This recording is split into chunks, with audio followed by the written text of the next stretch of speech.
안녕하십니까. 어떻든 간에 기초기상학을 시작하게 돼서 여러분을 보게 돼서 반갑습니다. 근데 코로나 시국이라서 지금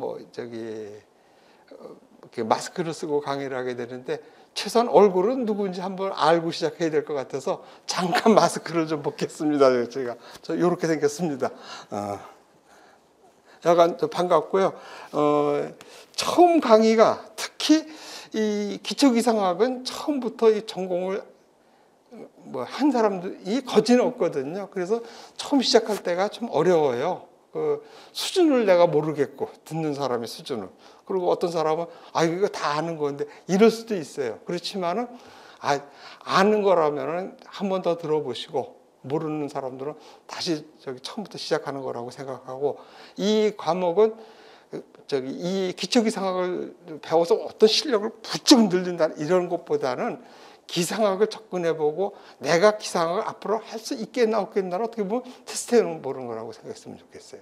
그래서 이 과목을 한번 하기 전에 보통 이 커리큘럼이 어떻게 되어 있냐면은 원래 기초기상학은 없었어요. 근데 이 기초기상학이라는 것을 기초기상학이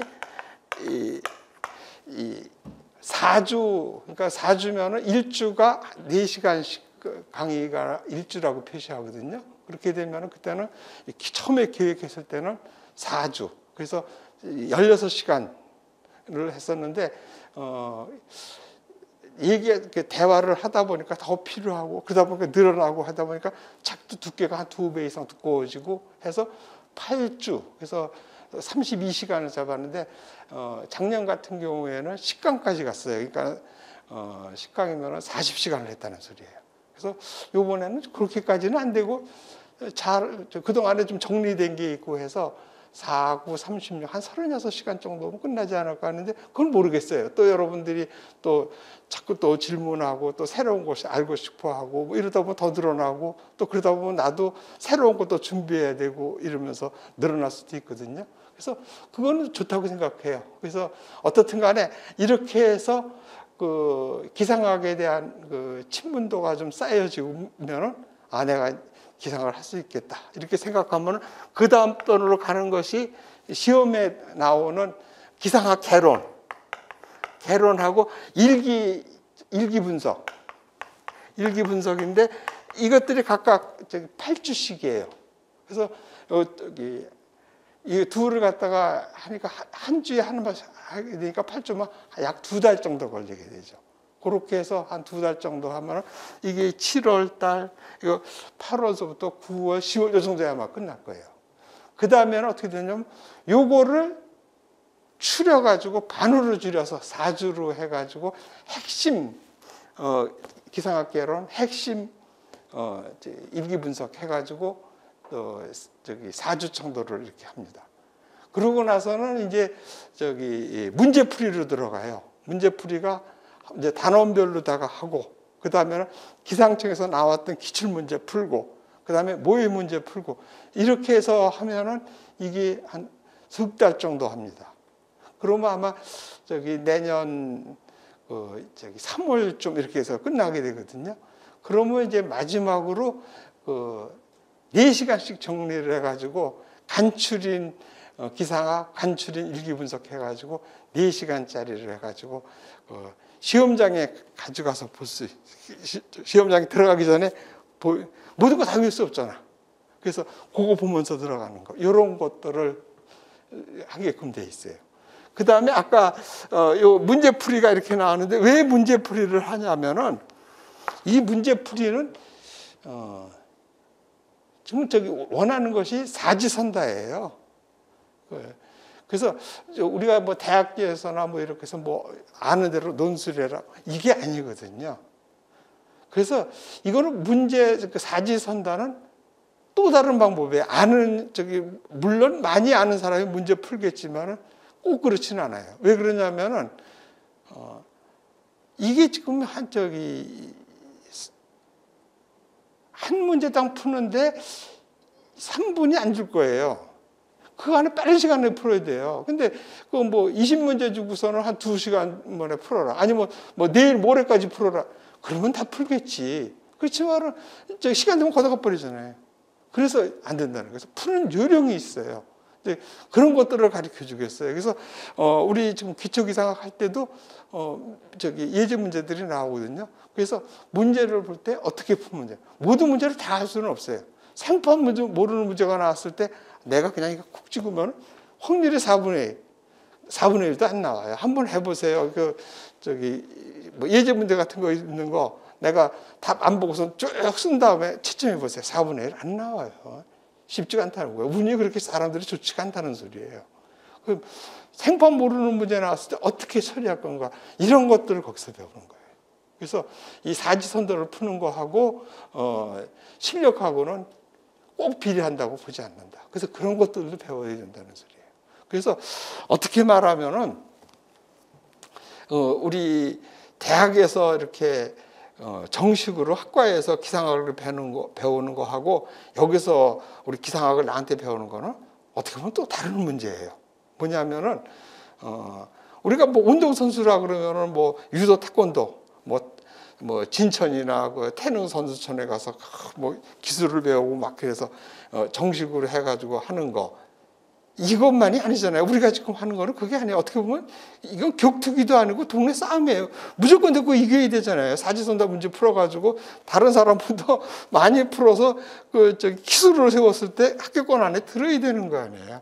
안 되겠으면 물어서라도 이겨야 되는 게 이거라고요. 그래서 어떻게 하면은 주어진 시간 안에 풀 수 있느냐 이런 거를 여기서 배우지 않으면은 하기 힘들다는 거예요. 그래서 그런 것들을 아마 여기서 기초기상 하면서 좀 느껴보시고 그 다음에 그렇게 느껴서 이게 필요하다고 생각하면 그때 우리가 모의 문제나 그 기출 문제 풀고 할 때 이렇게 해서 사지선다를 푸는구나 이런 것들을 느끼시라는 얘기예요. 그래서 지금 들어가기 전에 이렇게 뭐 많은 얘기를 하고 막 그러는데 그게 지금 머릿말서부터 한번 이렇게 나온 거예요. 한번 보십시오. 그래서 우선 나는 대학에서 이렇게 가르치는 사람이 아니고 원래 기상청에서 기상연구소 지금은 과학원이라 그러죠. 거기서 연구관으로 한 20년 근무를 했다가 기상청으로 와가지고 예보관 하면서 총괄예보관 그리고 마지막으로는 이 기상청에서 태풍센터장을 하고서 해가지고 이렇게 해서 뭐 어떻게 보면 이론하고 실제하고를 다 했다고 보고 또 특히 지방에서 이렇게 근무하면서 부산의 부경대학하고 제주에서 제주대학에서 강의도 하고 또 그 뒤로도 끝마치고 지금 이 학원에서 벌써 10년이 넘게 이렇게 해서 어떻게 보면 나름대로 비전공자들에게 기상을 가르치는 데 나름대로 이렇게 저기 섰다고 볼 수 있어요. 그래서 그렇게 하고 그 얘기가 지금 여기서 쓴 거예요. 그래서 특히 우리 학원에 이렇게 오신 분들을 이렇게 보시면은 학교하고 좀 달라가지고 아무래도 나하고 이렇게 가깝지가 않잖아요. 그래서 질문도 잘 안 하고 뭐 그래서 나는 다 알고 있는 줄 알았지. 근데 아니더라는 걸 알았지. 그러니까 일몰일 뭔지를 모르고 뭐 이러고 있더라고요. 그래서 아이고 이렇게 했다가는 안 되겠다 해서 만든 것이 기초기상학이에요. 그래서 이 기초기상학이 처음에는 굉장히 얇고 그저 뭐 조금만 해주면 되겠지 했는데 하다 보니까는 오히려 기상 전공한 사람들이 처음에 길을 잘못 들은 사람도 있을 수가 있다는 얘기예요. 그래서 나름대로 여기에 뭐라 그러나 기초기상학을 해야 된다는 이런 것이 좀 생겼던 거예요. 그래서 기초기상학을 오히려 보강을 하고 또 기항책을 만드는 거 이 책에서는 이게 뭐 시중에 나가가지고 뭐 다른 사람한테 파는 것이 아니고 우리 수강생들에게만 쓰는 거니까는 그저 뭐 내 나름대로 쓰고 또 이 많은 도표 그림들을 어떤 것들은 내가 이해를 시키기 위해서 내가 그린 것들이 많고 그래요. 그래서 한번 이 강의를 한번 들어보시면서 한번 해보십시오. 그래서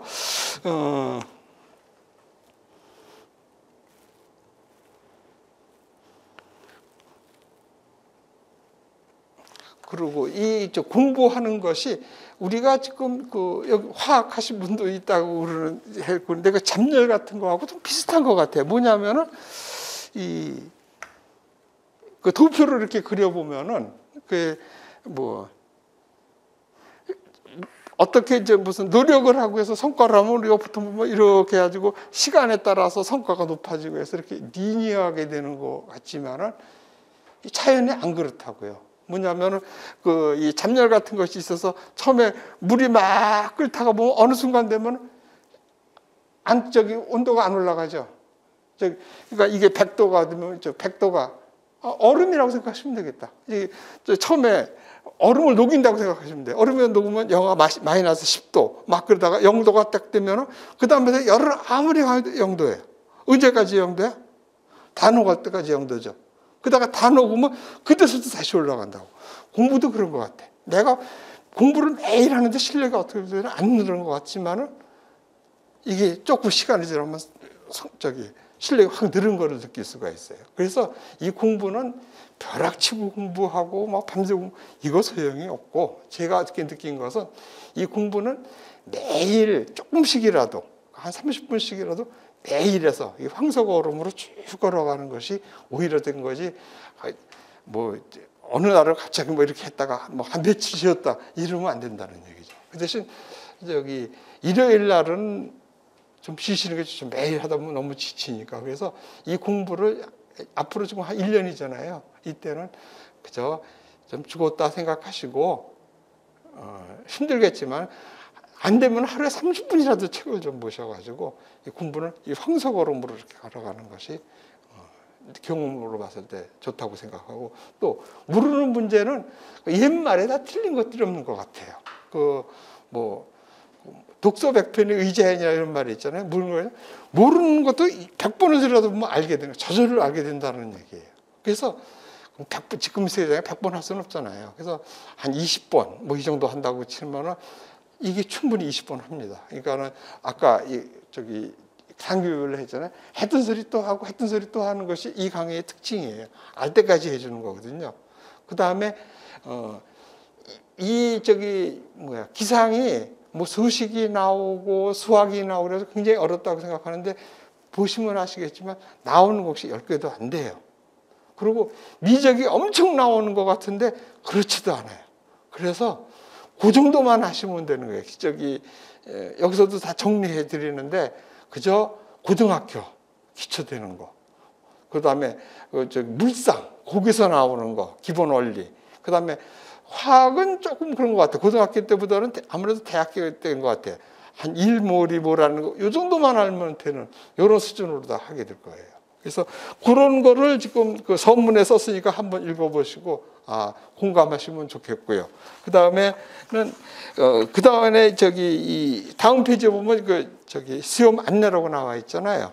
그래서 지금 우선은 우리가 노리는 것이 9급이잖아요. 9급에서는 문과 계통에 이제 국어하고 영어하고 한국사가 있어요. 이거는 다른 데서 들으셔야 되고 지금 보면 어떻게 보면 이과생이 어떻게 보면 분류해요. 그러니까 국어, 한국사, 영어가 아무래도 문과생들이 유리하잖아요.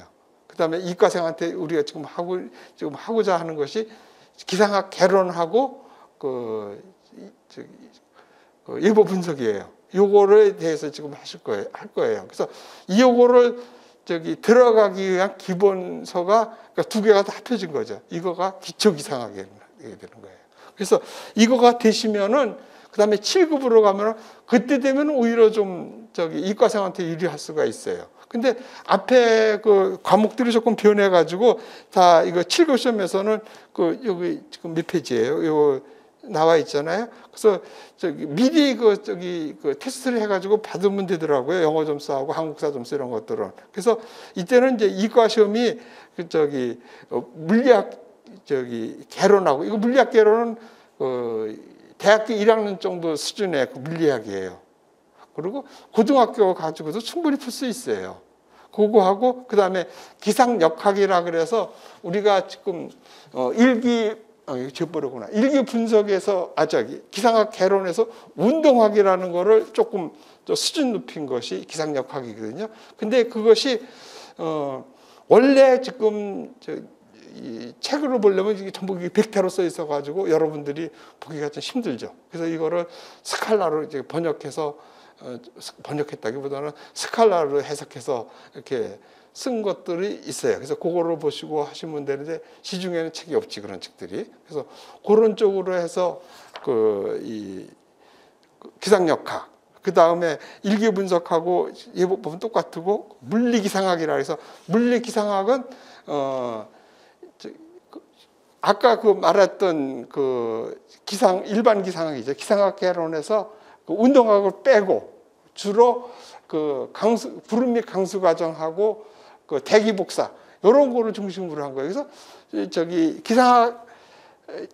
기상학 개론하고 예보 분석을 조금 수준 높였다고 생각하시면 돼요. 그래서 과목이 늘어나서 7급은 오히려 이제 기상 전공자들이라든지 이과생들한테 조금 유리한데, 이게 2010년서부터 이렇게 해서 7급을 이렇게 수석해서 했는데, 올해가 지금 벌써 70명을 아마 9급 뽑고 5명을 지금 이번 달에 아마 뽑을 거예요. 근데 5명밖에 못 뽑죠. 그러면 보통 옛날 같으면 한 40명, 15명씩 뽑고 그랬었는데, 이 기상청 노조들이 반대를 한대요. 7급 시험 못 보게. 왜냐하면 자기가 8급인데 9급이 시험 봐가지고 7급 되는 게 싫은 게 아닌지, 그래가지고 쭉 없다가 또 다시 이번에 부자가 되는데 또 다시 늘어난다는 보장은 없어요. 그래서 약간 9급이 합격을 하시면은 한번 준비해 볼 수도 있어요. 그래서 내년에 꼭 있다는 보장을 못 하겠어요. 올해 그러니까 2022년도에 9급이 70명이고 7급이 5명 정도 있었고, 그건 뒤에 가서 한번 이렇게 보시면은 몇 페이지냐면은 그 뒤를 이렇게 한번 보시면은 기상청 우수 인력 수급 방법의 변천이라고 해서 이렇게 쭉 나와 있는 거 한번 보시면은, 거기 나와 있는데, 기상청이 일제강점기 때부터, 그러니까 생긴 때가 1905년이니까는 일제강점기 전서부터 일제강점기를 주로 거기서 보냈거든요. 그래서 기상학이 처음부터 이 대학에 없었어요. 외국도 그렇고. 그래서 그 당시에 기상청에서, 그러니까 일본 기상청이지겠죠. 거기서 수급하는 방법은 이 고등학교나 일반 대학을 나온 사람을 뽑아요. 그래가지고 한 30명 정도 이렇게 해가지고 6개월 정도, 어떨 때는 1년 정도를 기상학을 가르쳐가지고 그 사람을 대상으로 시험을 봐서 그거 대부분 붙지. 그래가지고 그 사람들이 기상청에 들어와서 한 거예요. 그래서 그렇게 해서 하는 것을 기상기술원 양성소라 그랬어요. 일본에도 있었고 우리도 있었다는 거야. 그래서 우리도 광복이 되고선도 그 방법으로 쭉 쓰다가 그 방법이 좀 폐지를 하고 1958년도 이때쯤 해가지고 서울대학에 기상학과가 생기고, 또 10년 뒤에 연세대학이 생기고, 그러면서부터 그 연세대하고 서울대학에 나온 학생들 그를 7급으로 다 이렇게 특채를 하면서 공존하면서 한 30명은 그 양성소에서 나온 거 뽑고, 그다음에 대학에서 그렇게 온 사람은 많을 때는 한 10명 가까이 뭐 이런 식으로 쭉 해보다가 이제 2010년 그때부터 바꿨어요. 그렇게 하지를 않고 이제는 문호를 개방해서 전공에 불문하고 나이 불문하고 시험 봐서 붙겠다. 대신 7급이 아니라 9급으로 뽑기 시작한 거예요. 그래서 이게 벌써 한 10년 넘었지. 2010년이니까 10년이 넘었잖아요. 근데 그때부터 연대하고 서울대가 시험을 안 봐요. 자기네들은 9급으로 안 들어오겠다. 그래가지고 5개 대학만 이렇게 쭉 들어오고, 그동안에 대학이 저기 7개 대학으로 늘은 거야. 뭐 경북대, 부산대, 부경대 뭐 이렇게 해가지고 좀 늘어났어 됐는데 구급 시험을 보는 대학은 5개 대학밖에 없어요. 그러니까 1년 저기 기상청 인원이 한 1,400명쯤 되거든요. 그럼 1,400명 되면은 저기 홍련 쪽으로 봐도 1년에 한 40명 내지 50명이 나가고 40명 내지 50명이 들어와야지 그 1,400명 정도를 유지하는 거예요. 그래서 여기서도 이렇게 쭉 보시면은 대충 그렇게 되고 있다는 걸 볼 수가 있어요. 그래서 공채하고 위에 특채에서 학사하고 합치면은 아마 4, 50명쯤 될 거예요. 그래서 쭉 그렇게 해서 뽑아왔었는데 2010년서부터는 이제 양성서 제도를 폐지하고 저기 기상청에서 가리켜서 뽑지 않고 그냥 들어온 사람들에서 고급으로 뽑아가지고 들어온 다음에 거기서 기상청에서 가리켜요. 그래서 그러면서 저기 기사 자격증을 받은 사람한테 5점의 가점을 주거든요. 이거를 하면 굉장히 또 실력이 있는 거예요. 그래서 5점이면 이게 더 적은 연수가 아니에요. 그래서 초창기에는 문과생들이 지금 문과가 과목이 3과목이잖아요. 그래서 저기 5점을 포기하고도 많이 붙었었어요.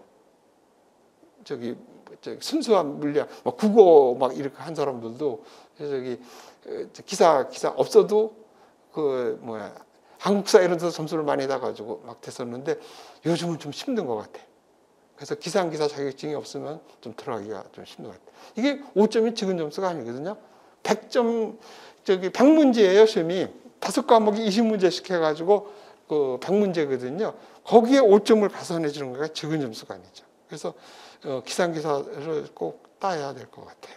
그래서 이제 이거 준비하면서 보면 이제 기회가 2번 있어요. 이제 3월 달쯤에 있고 8월 달쯤에 있는데 요즘 또 이 코비드 이 시기가 돼가지고 요즘은 또 좀 바뀌어가지고 뭐 컴퓨터를 가지고 그냥 즉석에서 이렇게 보는 이런 거로 바뀐다고 막 그러는데 좀 모르겠어요. 그렇죠? 어떻든 간에 실력이 있으면 붙는 거니까 너무 걱정하지 마시고. 그래서 약간 그렇게 바뀌어가고 있거든요. 그래서 일본 같은 경우에는 그 기술원 양성소가 이게 커져가지고 기상대학이 됐어요. 그래가지고 기상청에서의 큰 주류가 동경대학에서 기상학 한 사람, 그 다음에 기상대학 출신, 그 다음에 요즘은 교토대학이 이렇게 뜨고 있다며.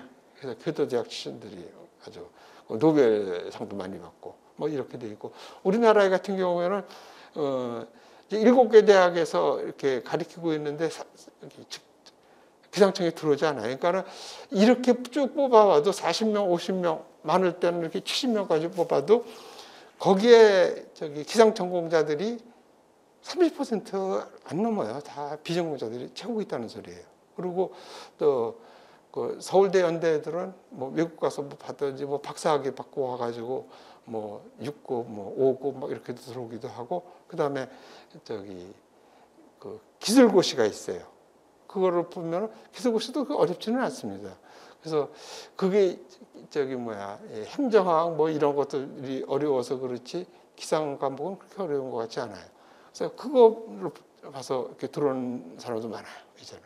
그래서 그건 이제 여러분들이 해보시고 이렇게 하면 되는데, 기상청에 가보면 지금 아주 9급으로 이렇게 들어와가지고 7급 시험 와서 붙고, 그래서 7급 붙은 다음에 또 5급 기술고시 봐가지고 되고, 그래서 5급에서 지금 4급이 돼서 있어요. 근데 그 아저씨가 무슨 왜 머리가 빡빡인지 모르겠어. 기상청에 브리핑 잘하더라고. 머리 없는 아저씨가 그 아저씨야. 그러니까 그럴 수도 있다는 거예요. 그러니까 여러분들도 여기 이 일반 기상학에서 이렇게 취미를 이렇게 붙이면서 이렇게 공부 이렇게 하고 그러면 그럴 수가 있다는 소리. 그래서 그 남의 얘기가 아니라고 생각하시고 하시면 된다는 소리. 그래서 이런 식으로 돼 있고, 그 다음에 가산점에 대한 얘기가 그래서 처음에 지금 보니까 7급하고 9급이 이렇게 두 가지가 있고, 근데 그 7급 시험을 자꾸 좀 안 보는 추세가 있다. 그렇지만 또 볼지도 모르니까는 준비해서 되면 얼마나 좋아요. 이게 이 9급에서 뭐 8급, 7급 하는데 9급에서 이거 8급은 2년 정도 안에 누구나 다 되는 것 같아. 아무리 뭉청해도 3급은 3년 안에 다 되는 것 같아. 근데 이거 쉽지가 않더라고. 이게 막 긴 사람은 뭐 5년씩도 막 걸린단 말이야. 그러니 이렇게 해서 이렇게 되는 게 한 번에 점프하는 게 적은 거 아니잖아. 그래서 있으면 한번 해볼 만하고. 거기다가 5급은 이건 진짜 더 어렵지. 근데 뭐 굳이 꼭 진급해서 그 뭐 하는 거 하고 또 다른 얘기야. 요즘은 또 달라졌어. 너무 이렇게 진급에 막 이렇게 하지 않고 하고 싶을 하는 것도 방법 중에 하나야. 그리고 약간 길은 있다는 소리야. 그거는 뭐냐면 5급 기술고시를 보면 되는 거예요. 그거는 우리가 행정고시 안에 들어있는 거예요. 기술고시가. 그래서 그거 준비하셔도 되고. 그러니까 한번 해보시면서 내가 이거 기상이 내한테 적성에 맞는다. 이렇게 되시면 해보시라는 소리예요. 그래서 그런 게 있고, 그 다음에는 가산점은 그렇게 해서 보는데 아까 얘기했듯이 그 기상 기사를 시험을 보면은 5점에 가점을 주고, 그 다음에 지금 3만 원인데 뭐 5만 원이 됐다는 소리가 있고 그런데 이게 들어가서도 그 기상기사 자격증이 있는 사람은 그 수당이라 그래가지고 매달 3만 원씩을 더 줘요. 이게 3만 원 얼마 안 되네. 3만 원이라도 1년이면 36만 원 아니야. 그치? 그러면은 그 책사복이 좀 저가잖아. 책은 충분히 사볼 되잖아. 근데 그게 5만 원이 있다는 소리도 있고 그래. 근데 이게 내가 있을 때 그때 막 처음 생긴 거거든요. 그러니까 한 40년 전에 3만 원, 3만 원 좀 그런 것 같아요. 그래서 5만 원으로 올랐다는 걸 듣는데 내가 확인은 못 해봤어요. 어떤 사람은 올랐다 그러고 어떤 사람은 아니라고 그러고. 그러면 또 그렇게 해서 하는 것이 기사가 3만 원이어가지고 기술사는 5만 원을 줬어요. 그 전에. 그래서 나도 기술사가 있어서 그때 5만 원씩 받았는데 두 개 있다고 해서 뭐 3만 원, 5만 원을 주는 것이 아니라 하나만 줘. 높은 거. 그러니까 5만 원. 아마 기사가 3만 원 됐으면 기술사는 뭐 한 8만 원 돼도 좀 늘었겠지. 약간 네, 그 뭐 기술사나 기사 자격증이 있어서 그 뭐 돈을 조금 더 받는 것보다는 아무래도 기사 자격증 있고 그런 사람들이 그 안에서 일하고 올 때 역시 그걸 자격증이 있으니까 좀 낫구나 뭐 이런 소리도 들을 수가 있다는 소리야. 그러니까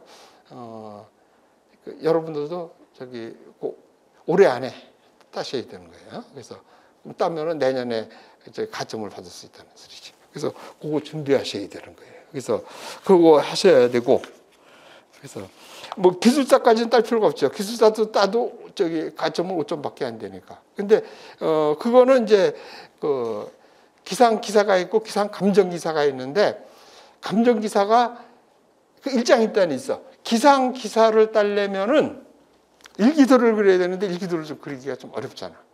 그래서 그게 좀 어려운 대신에, 그러면 기상 감정 기사를 딸라 그러면은 일기도 묘화가 없는 대신에 기상 감정서라는 걸 쓸 줄 알아야 되고, 그거는 뭐 그런 대로 뭐 조금 배워서 쓴다고 치는데 기상 통계가 있어. 통계가 좀 어렵잖아. 그래서 그거 조금 하면은, 근데 기상 통계를 배우면 또 기상청 들어와서 일하는데 또 어차피 기상 통계 배워야지 돼. 그래서 약간 5점 가점 따는 방법은 기상 기사가 있고 기상 감정 기사가 있다. 그렇게 알아두시면 되고요. 그래서 그러면 됐고, 그러면은 뭐 기본적인 얘기는 된 것 같으네요. 그다음에 이제 뭐 시간이 적어됐으니까 이제 저거 한번 얘기해 줄게요. 그게 뭐냐면은 이 책의 이제 특징이 이거 우리끼리 하니까 별 얘기 다 쓰겠다는 뜻이야. 이게 뭐냐면은 그 다음 페이지에 보면은 기상청 공채 출제 오류라는 게 있었잖아요. 이게 뭐냐면은 2014년도 국정감사 때 이제 기상청이 아주 혼이 났어요. 뭐냐면은 지금 이 시험 보는 데서 어느 해인가 그 100문제 중에서 5문제가 오류가 생겼어. 그래가지고 다 복수 처리해서 맞게 해주고, 그래서 빨갛게 뒤집혀가지고 국정감사에서 야단이 난 거지. 그래서 그 뒤로부터는 이 기상청 그 문제 출제하는 사람들이 겁을 먹어가지고 문제를 이렇게 자유롭게 내지를 못하고 책에 있는 그 지문을 안 저기 건드리지 않는 한에서, 그러니까는 저기 출제 오류를 안 시키려고 하는 것이 지금까지도 있다는 뜻이야. 그래서 그런 거를 감안해서 공부해야 된다는 소리지. 그러니까는 뭐 저기 설명 같은 거, 저 유명한 책에서 나온 그 뭐 설명문이 이렇게 쭉 있어, 뭐 서술해서 5개 있으면 얘를 가지고 1, 2, 3, 4, 5번을 만들어 가지고 아닌 것을 해서 숫자 하나 바꿔놓은 거, 이런 것들도 있을 수 있다는 얘기예요. 그래서 여러분들이 아직은 지금 시작하느라고 해서 잘 모르겠지만은 뭐 잘 알려진 책이라는 것이, 그 전부터 알려진 것이 뭐 홍석규 선생님의 일기 분석 책이라든지, 또 뭐 옛날 책 중에는, 요즘은 거기서 문제가 잘 안 나오긴 하지만 초창기 때는 거기서 많이 나왔거든요. 패터슨 기상학 책이라는 게 있었고, 그 다음에 현대 기상학이라고 해서 한국말로 된 책들은 그런 정도가 있었어요. 근데 뭐 걱정하실 거 없어요. 그거를 다 정리해서 집어넣은 책이 기상학 개론이고 일기 분석이니까, 그건 내가 다 뽑아줬으니까 너무 걱정하지 마시고. 그래서 여하간 그런 아픔이 있어가지고 창의적인 문제가 지금 안 나오고 있다는 소리야. 또 좋을 수도 있다는 소리야. 그렇죠? 우리는 교재대로만 배우면 된다는 거야. 그래서 그런 적이 있어요. 그래서 여기서 보시면은 막 근 3년 동안 막 뭐 있죠, 1문학, 2문학, 그렇죠, 이렇게 막 틀린 적이 있었어요. 특히 막 기상학 쪽에서 막 3문제씩 막 틀린 적이 있었고, 그래서 다 맞게 해주면, 다 맞게 해주면은 변별력이 안 생기잖아. 그 다음에 또 다른 특징이 또 뭐냐면, 이게 슬슬 이렇게 해서 10년쯤 되니까 자꾸 성적이 조금씩 높아지잖아. 너무 어렵게 하는 거야. 그래가지고 70점이 안 넘을 정도야.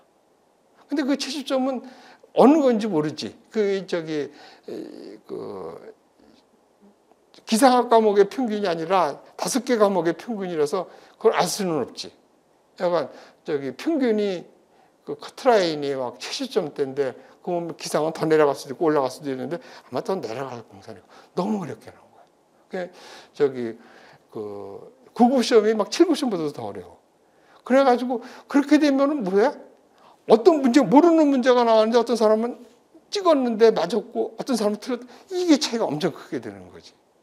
그래서 문제가 있다고 막 그래가지고 지금 이제 22년이죠. 올해 벌써 문제 나왔잖아. 그러니까 21년, 20년 이때서부터 이렇게 좀 이렇게 쉬워져서 적당한 수준으로 온 것 같아. 그래서 한 80점 정도까지 갈 수 있게끔 이렇게 문제가 나온 것 같아서 이제 괜찮은 것 같아. 그래서 그 전에는 너무 어렵게 나와가지고 막 역학 문제 같은 것이 막 기상학 개론에 막 나오고 막 그래가지고 가르치는 나도 암담하고 막 그랬었는데 좋아진 것 같아. 그래서 점점 한 10년이 지나면서 좀 안정화된 것 같으니까는 너무 걱정하지 않아도 될 것 같아요. 그래서 그런 얘기도 있고요. 자, 그 다음에 마지막으로 이것만 하고 끝냅시다. 자, 이게 뭐냐면은 그 다음 페이지 보세요. 대기과학이 미래라고 돼가지고 그 내용들이 쭉 나온 게 뭐냐면은 그 다음 페이지를 보시면은 2019년 6월 26일 US 투데이 거기에 실렸던 내용이거든요. 그래서 거기를 좀 요약해서 실었는데 이제 우리나라가 좀 뭐 선진국이 됐다고 치고, 근데 그 선진국이 되기 위해서는 우리가 어떻게 됐어요? 어떻게 보면은 이런 말씀은 안 되겠지만 당구 칠 때 따라서 치는 거 뒷담 맞춘다 그러는 거, 그것이 우리가 일본하고 미국 쫓아가면서 한 거 아니야. 그러다 보니까 우리의 길은 일본을 보면 우리나라 수 있고 미국을 보면 수 있는데, 지금은 이제 일본을 어떻게 보면 초월했다고 보니까 미국을 보면 되는 거죠. 근데 미국에서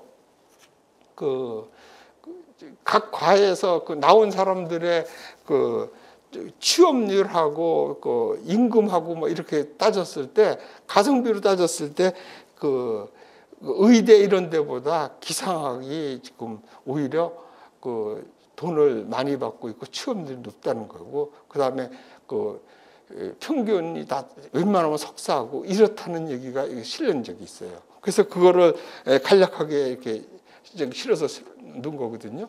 그래서 우리도 그럴 시대가 오고 그게 곧 조만간 닥친다는 얘기예요.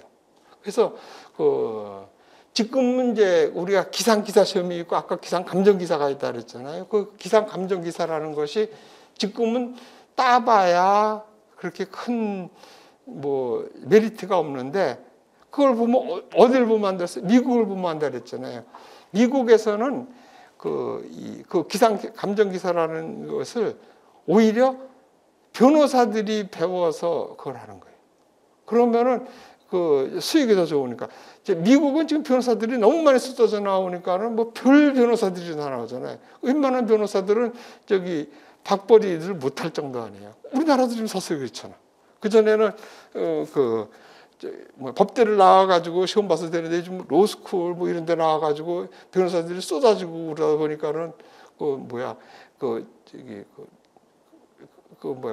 법률회사 같은 데 들어가려면 들어가기도 힘들고 들어가서도 월급도 제대로 못 받고 막 그런다 그러잖아요. 그래서 못 들어가고 뭐 그런 시대가 곧 다가오고 있다고요. 그래서 아마 여러분이 은퇴할 정도가 되면 기상감정기사가 변호사보다 나을 시기가 온다는 소리예요. 그래서 그러면 너 무슨 근거를 갖고 하냐면 내가 할 얘기는 다 하는데 여기서 그거 다 일일이 얘기해 줄 수는 없잖아.